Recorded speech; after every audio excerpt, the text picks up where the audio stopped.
Bonsoir, shalom à tout le monde, mes bien-aimés dans le Seigneur. C'est votre sœur Samélé Lelofouti de Nantes et du corps de Christ. Alléluia. Et vraiment, je suis encore très heureuse de vous retrouver encore pour un deuxième invité avec l'émission en fait Jésus m'a touché que vous connaissez déjà. Il s'agit tout simplement, d'inviter des personnes en fait, des invités, des frères, des sœurs dans le Seigneur Jésus et qui viennent nous parler de leur expérience, de leur histoire avec Jésus, de ce qu'ils font, du talent qu'ils ont reçu en fait de la part de Dieu. On a eu quelques petites ratées, on est désolé pour les personnes qui étaient connectées via le Facebook Live. Alors vraiment que Dieu vous bénisse. Et encore avant de commencer de présenter en fait mon invité que vous connaissez déjà beaucoup, je voudrais qu'en fait on puisse incliner encore nos cœurs et nos vies, incliner nos têtes aussi et demander au Seigneur de pouvoir prendre le contrôle de tous ces événements. Alléluia. Seigneur, ton de Père, oh Dieu, Jésus, je te remercie encore pour cette opportunité que tu nous donnes encore, Seigneur, de pouvoir parler de toi, de pouvoir, Seigneur, de toucher, Seigneur, oh Dieu, à travers toi, à travers ta parole, à travers notre histoire, Seigneur, oh Dieu, des personnes, à travers, Seigneur, oh Dieu, les médias. Je te bénis pour ce privilège parce que, Seigneur, oh Dieu, nous ne sommes rien, Seigneur, nous ne sommes uniquement que le fruit de ta grâce, le fruit de ton amour et le fruit, ton de Père, oh Dieu, de ton sacrifice à la croix de Golgotha. Je veux te bénir et prends totalement le contrôle de ces événements, Seigneur, de tout ce qui va être fait. Et merci encore, Jésus, pour ton Esprit Saint que tu délègues encore pour ces temps, Seigneur. Sois béni, Jésus. Et nous avons prié en ton nom, dans le nom puissant de Jésus-Christ de Nazareth. Amen. Amen. Alors, j'ai à côté de moi, bonsoir. Bonsoir. Bonsoir, donc c'est la sœur Virginie Fa, la sœur pour moi, le servant de Dieu pour moi et l'évangéliste pour moi aussi. Pour moi parce que c'est important et je veux le dire, c'est quelqu'un que j'aime vraiment beaucoup. Je n'ai pas eu l'occasion de te le dire, mais vraiment, je t'aime véritablement. Je t'aime véritablement, vraiment. Vraiment, sincèrement, je suis très honorée et très émue vraiment de te voir en chair et en os. Alléluia. J'ai vraiment vu ce que cette femme merveilleuse, exceptionnelle de Dieu fait véritablement pour le Seigneur. Et vraiment, quand je l'ai vue, je soupirais vraiment, je ne dis pas de quoi, mais je soupirais vraiment en fait à des choses merveilleuses et le Seigneur en fait a accompli. Vraiment, merci Seigneur et merci aussi. Seigneur. Merci Seigneur. Et merci pour ton invitation, votre invitation à vous tous, votre accueil. Amen. Amen. Et vraiment, avant de commencer, comme on a fait à notre autre aussi invité, on va t'offrir, voilà, un cadeau de bienvenue. Wow. Merci beaucoup. Et en plus offert par des petites jeunes filles de choix. Voilà. Merci les filles. Merci. Les filles. Merci. Alors voilà, donc c'est un cadeau de bienvenue, comme on l'a fait aussi à notre précédent en fait, invité. Donc c'est les spécialités de la région, parce que donc nous sommes en Loire-Atlantique et nous avons des très très bonnes choses. Voilà, donc tu pourras partager avec ta famille, avec ton époux, que nous saluons en fait notre frère en Selfa. Bonjour si tu nous vois. Et également en fait aux enfants Joshua et Miché. Voilà, donc c'est des spécialités de la région. Merci beaucoup. C'est vrai que c'est important de connaître les réalités spirituelles de la région, mais là, je vais pouvoir connaître les réalités gustatives du terroir nantais. C'est très bien. Merci beaucoup. Voilà, donc c'est aussi le gage pour témoigner vraiment cette considération qu'on a à ton égard. Voilà, parce que c'est important. Je le dis beaucoup, nous sommes éparpillés, mais nous avons un seul Dieu, c'est Jésus-Christ de Nazareth. Et ce qui chérit davantage, c'est que ses enfants, vraiment ses serviteurs et ses servantes soient vraiment unis autour de lui, dans la sainteté et dans la vérité. Alléluia. Alors, ma sœur Virginie, donc...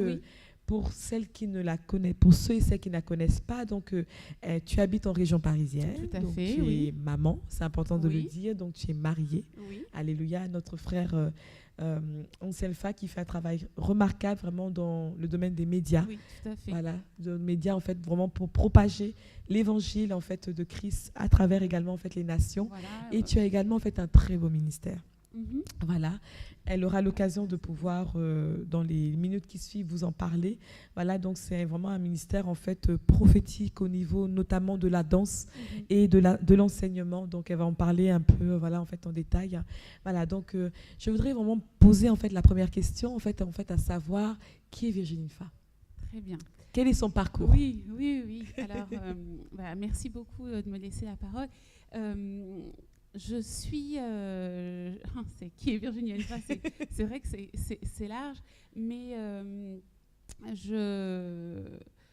je suis donc née d'une maman française et puis d'un papa qui vient de Côte d'Ivoire. Douce Bota Caramel. Oui, voilà, un mélange, effectivement. Et puis, j'ai été élevée par ma maman. Donc, mon papa, je l'ai connu beaucoup plus tard, vers l'âge de 18 ans. Et j'ai vraiment eu la grâce d'avoir une maman qui avait immédiatement su détecter mon potentiel. C'est vrai qu'une maman, il y a une trentaine d'années, qui élève son enfant seul, ce n'était pas quelque chose d'extrêmement courant, encore en France. Et d'autant plus un bébé métis, ce n'était pas forcément encore très répandu, les couples mixtes, et d'autant plus seul. Mais c'est vrai que je reconnais vraiment l'immense courage de ma mère qui a su immédiatement détecter mon potentiel dans tel ou tel domaine, et qui m'a toujours accompagnée à pouvoir investir dessus et maximiser ce potentiel.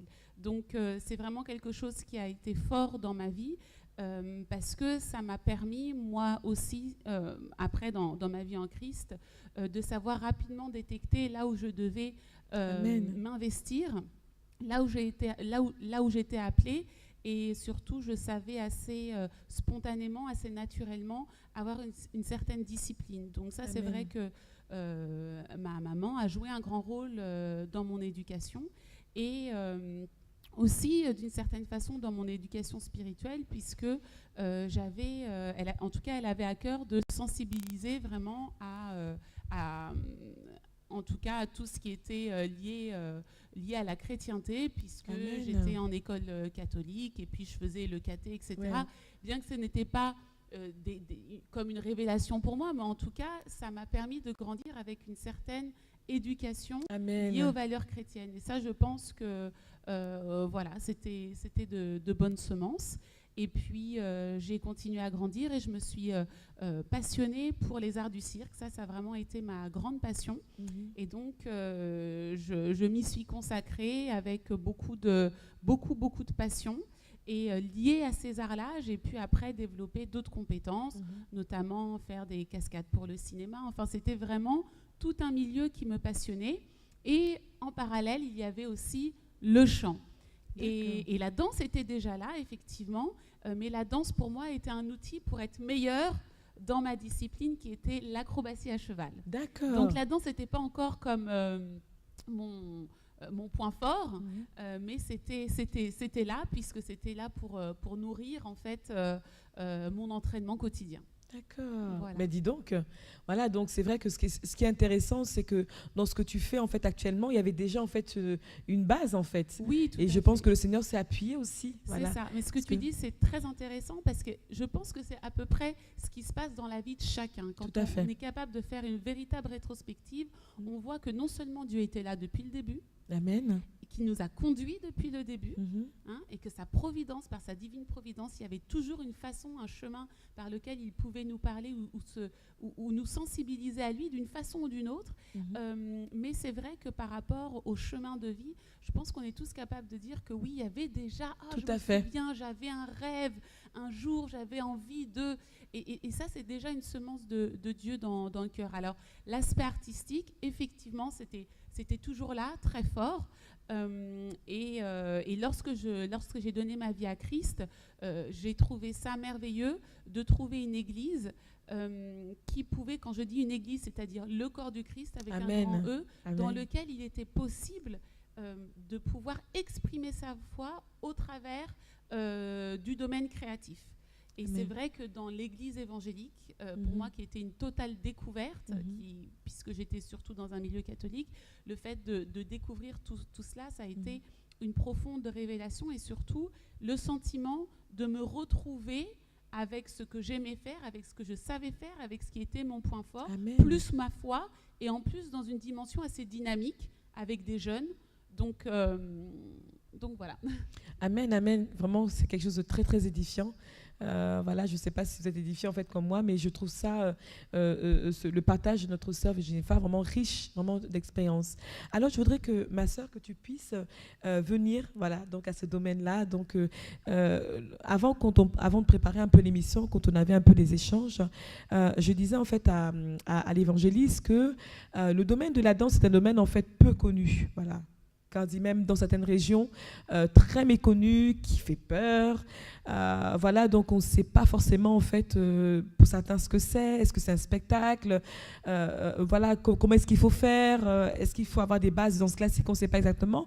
Alors, est-ce que tu pourrais répondre aux questions de ces personnes véritablement en fait qui se posent des questions ou qui ressentent au plus profond d'elles, voilà, ce désir, mais qui ne sont peut-être pas dans un environnement propice? Oui, absolument. Alors, ce que je pourrais rajouter à ce que tu dis, c'est qu'en plus de tout ça, de cette espèce de confusion et puis toutes ces interrogations, il y a aussi un héritage culturel, un héritage spirituel que nous traînons inconsciemment au travers de toutes les générations. Et cet héritage, c'est lié à l'impact des religions judéo-chrétiennes qui disent qu'effectivement, le corps, la manifestation du corps dans l'Église, dans un lieu sacré, et notamment par les femmes, c'est quelque chose de sale, c'est lié au péché, c'est lié à la chair.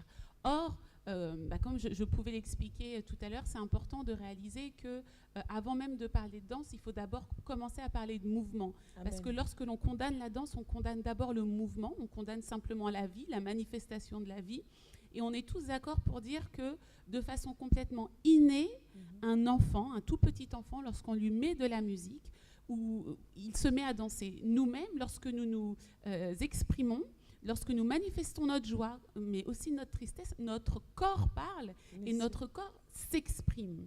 Donc, cette faculté de savoir transmettre des émotions, de savoir communiquer avec le geste tel que je le fais avec ma main, là par exemple, c'est quelque chose qui est en chacun de nous. Ça, c'est une première chose. Donc pourquoi vouloir tuer la moindre étincelle de spontanéité liée à notre expression, et d'autant plus la foi. Surtout que la parole de Dieu l'exprime, je veux dire, de façon très large dans les psaumes notamment, élever les mains vers le Seigneur, acclamer l'Éternel.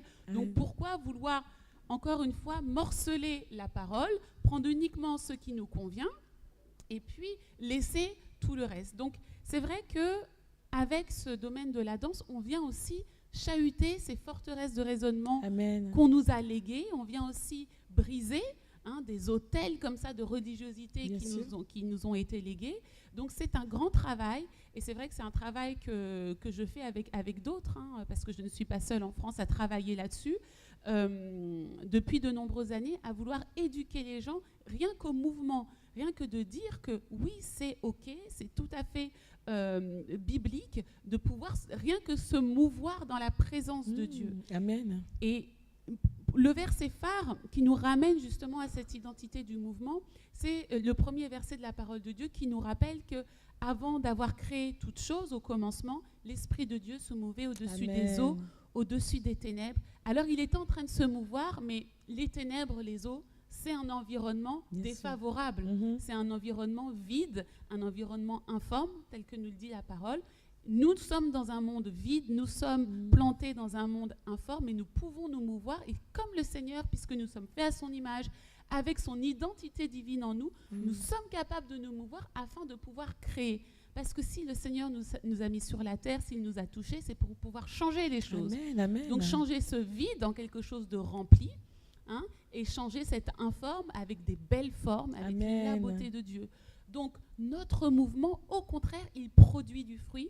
Le premier fruit, il est en nous. Amen. Quand on est dans la présence de Dieu, ne pas bouger, c'est vraiment se flageller, je trouve. C'est vraiment s'auto-censurer, c'est s'empêcher d'être spontané, d'être naturel et d'être en accord avec soi. Parce que le Seigneur nous a fait avec un esprit, une âme et un corps. Donc pourquoi est-ce que j'utilise que ça? Et puis que non, esprit, âme et corps. Et puis effectivement, après, on a tout ce qui est le domaine donc de la danse, comme tu le disais, et ça, c'est plus lié à l'appel.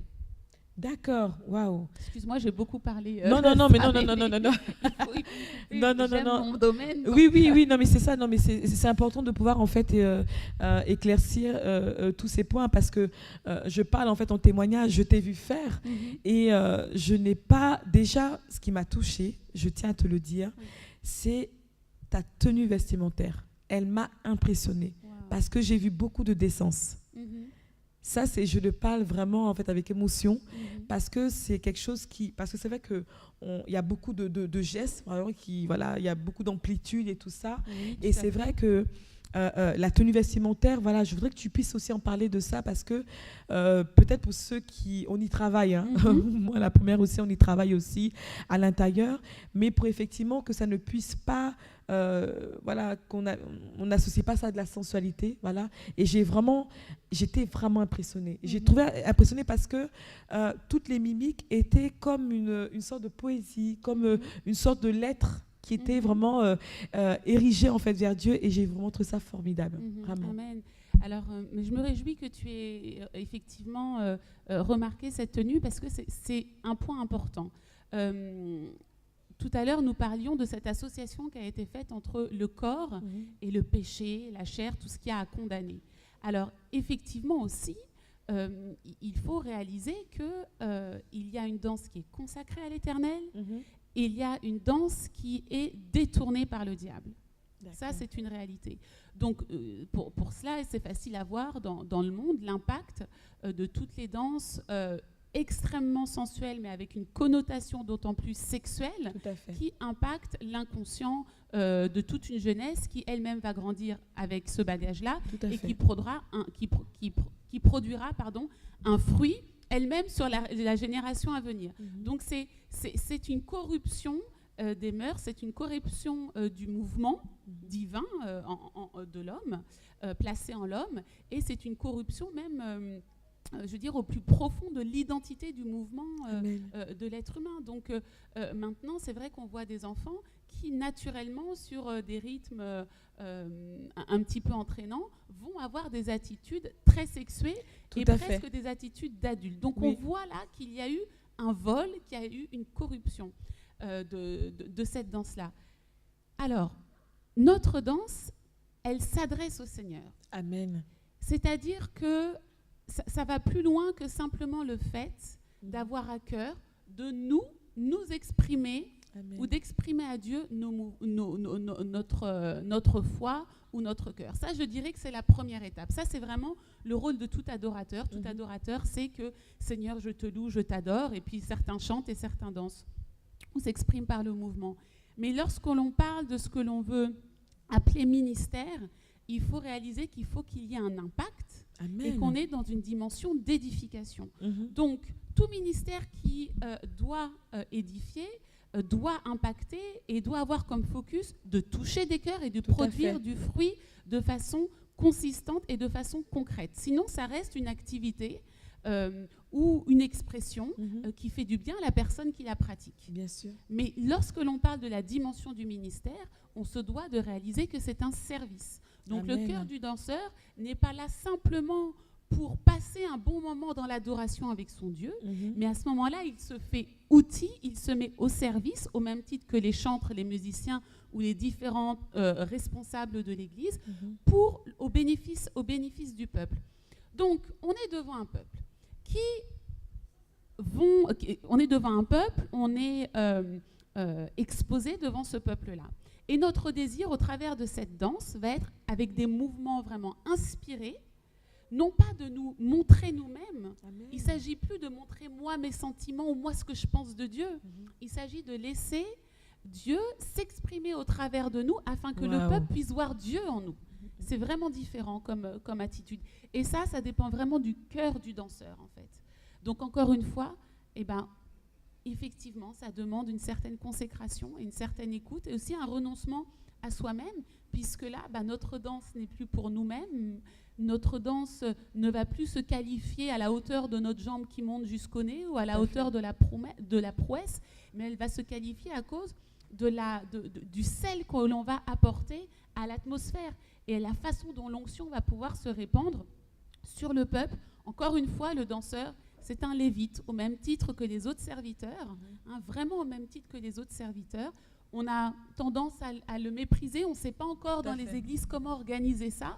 Et c'est justement là-dessus que moi, j'enseigne beaucoup pour dire, ben voilà, on a besoin de groupes, on a besoin de danseurs enseignés, voilà comment vous devez vous organiser pour que cette armée de l'Éternel d'adorateurs puisse être tous vus, tous en place et justement attirer le peuple dans la présence. Alors juste, je finis, ma sœur, c'est par rapport aux vêtements, comme tu le disais, danse consacrée égale vêtements consacrés. Dans la parole, on voit que lorsque le Seigneur parle des vêtements des sacrificateurs, notamment des Lévites, le Seigneur parle même des sous-vêtements. Le caleçon en lin, l'éphod, le pectoral, tous ces éléments qui marquent, première chose, la responsabilité du Lévite vis-à-vis du peuple. Donc ces vêtements étaient là pour rappeler au Lévite lui-même que tu es au service. Tu n'es pas au spectacle, mais tu es en service. Et deuxième chose, ces vêtements étaient là pour protéger le serviteur et pour protéger le peuple qui, effectivement, voit une personne qui s'expose et qui est en train de se mouvoir devant lui. Donc, on n'est pas une pierre d'achoppement, au contraire. Nos vêtements, que ce soit par les couleurs, que ce soit par la découpe, sur plein de détails, doivent pouvoir accompagner le message. Amen. Et puis aussi, couvrir le serviteur sans attirer un œil qui serait peut-être intéressé par aller regarder autre chose. D'accord. Donc il y a l'aspect de la pudeur, mais aussi l'aspect de l'édification. Ce soir, je portais donc une robe avec des éléments en pagne, et pour moi c'est important. C'est comme aussi pour honorer les nations africaines. Amen. Et aussi les honorer dans un cadre sanctifié. Et puis il y avait ce rouge bordeaux qui peut symboliser aussi la profondeur de la passion du cœur de Dieu. Voilà. Donc il y a aussi des fortes symboliques au niveau des couleurs qui sont intéressantes à pouvoir utiliser pour les vêtements. Amen. Waouh. Alléluia. Vraiment, c'est sanctifié. C'est vraiment... voilà, vous savez, c'est important d'avoir tous ces détails-là parce que, effectivement, en fait, comme je disais, ça fait peur, on ne sait pas exactement. Donc, c'est vraiment important d'avoir un instrument que Dieu utilise dans ce domaine pour pouvoir, effectivement, voilà, avoir des détails encore plus conséquents. Parce que je suis vraiment convaincue que le Seigneur est en train vraiment de faire souffler dans les nations ce vent. Absolument. Et que, voilà, que les gens ne se retrouvent peut-être pas dans le milieu en fait adéquat. Et je crois, je ne sais pas si j'ai bien vu, mais tu crées également des vêtements? Oui. Ou tu dessines du moins? Oui, tout à fait. Là, tu me devances un petit peu, du coup, tu crées le tadam. D'accord. mais c'est correct, il n'y a aucun souci. Donc oui, effectivement, très bientôt, il y aura une boutique en ligne à destination de tous les adorateurs en mouvement, parce que je ne veux pas fermer cela uniquement aux danseurs, mais il y a des mimes aussi. Oui. Il y a aussi les personnes qui manient les bannières prophétiques. Donc ce sera vraiment une plateforme où les gens vont pouvoir s'équiper au niveau des vêtements, mais aussi au niveau du matériel. Super. C'est quelque chose qui manque dans la francophonie. Tout à fait. Et là, au lieu d'aller bricoler, farfouiller par-ci ou par-là, des choses qui pourraient ne pas du tout sier à la morphologie, sier tout cet aspect de consécration, là, les personnes vont vraiment pouvoir avoir accès à de beaux vêtements que j'ai pris soin de designer de tout mon cœur. Et surtout, j'ai le feedback et l'expérience de ce qui fonctionne, de ce qui ne fonctionne pas. Amen. Des matières qui sont adaptées, des matières qui ne le sont pas. Donc là, c'est vraiment mon expérience que je veux pouvoir transmettre au travers de ce site qui sera en ligne dans les prochaines semaines. Amen. Donc, voilà. vous avez vu le scoop. C'est ça. Voilà. Tout à fait. Voilà, donc, ma sœur Virginie, écoute, on arrive en fait au terme de cette émission. On n'a pas tout dit, on a plein. Mais elle va repasser dans Jésus m'a touché en Oui. audio live. Vous savez qu'il y y a deux formes. Il y a l'audio live et il y a également cette plateforme en fait ici à l'Assemblée. Donc, je vais te donner le mot de la fin. Oui. Et si tu peux parler du projet, de ce projet que tu as de camp. Oui, voilà. Tout à fait. Alors, mais moi, en mot de la fin, je voudrais surtout encourager toutes ces personnes qui ont à cœur de pouvoir rentrer de façon plus profonde dans la connaissance et dans l'exercice de leur danse dédiée à Dieu. Vous êtes nombreux à m'écrire, vous êtes nombreux à me revenir sur Internet. Et c'est vrai que c'est important déjà que chacun comprenne que nous sommes dans un temps. Le Seigneur revient bientôt et donc nous sommes dans un temps de réveil. Donc c'est tout à fait normal que tous les arts prophétiques et créatifs soient en train à nouveau de se réveiller parce que c'est lié à l'identité même du réveil, de la façon dont le réveil se manifeste avec ce mouvement de l'esprit. Donc vous êtes complètement dans le mouvement de l'esprit, tout va bien. Et puis dans les prochaines semaines, vous pouvez vous connecter notamment à mon Facebook et vous verrez que le ministère de mon époux et moi-même, qui s'appelle Place des Destinées, nous aurons de nouvelles plateformes à vous proposer.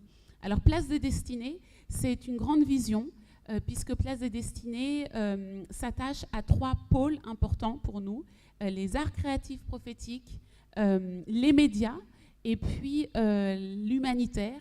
Et ces 3 pôles vont pouvoir interagir chacun et nous serons vraiment heureux de pouvoir vous accueillir dans ce centre formidable, un centre de formation, un centre d'encouragement et de motivation pour pouvoir recevoir un équipement complet qui soit professionnel mais aussi spirituel, artistique, à tout niveau, culturel aussi, afin de vous-même pouvoir être vraiment relâchés et encouragés dans vos destinées. Donc ce sont vraiment les choses qui sont sur nos cœurs. Donc restez connectés, il y a de très très bonnes nouvelles qui arrivent très très vite. Amen, amen. Restez connectés.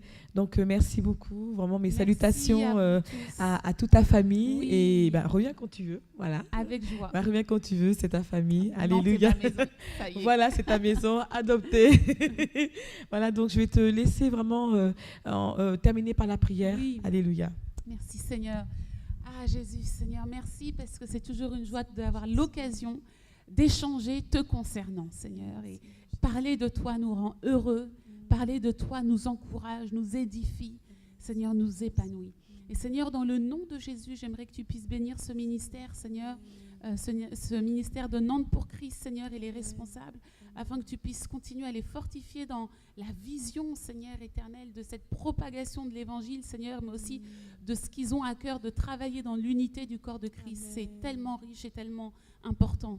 Seigneur, merci aussi, Seigneur, pour Seigneur, tous nos bien-aimés qui nous regardent. Seigneur, au nom de Jésus, Seigneur, mon cœur crie à toi, Seigneur, afin que tu puisses faire émerger des vocations, Seigneur, d'adorateurs, Seigneur, et de personnes qui s'assument dans leur appel, Seigneur, qui n'ont pas peur, Seigneur, et au contraire, qui vont en avant, Seigneur, qui se mettent en action, qui se mettent en mouvement pour pouvoir poser véritablement les jalons, Seigneur, de leur appel, que ce soit dans la danse, mais aussi dans tous les arts, dans toutes les formes de manifestation, d'expression de ton adoration, que chacun puisse se sentir encouragé à rentrer dans le vif de leur appel. Seigneur, merci pour ta grâce, ta présence, Seigneur. Nous t'avons prié dans le nom de Jésus.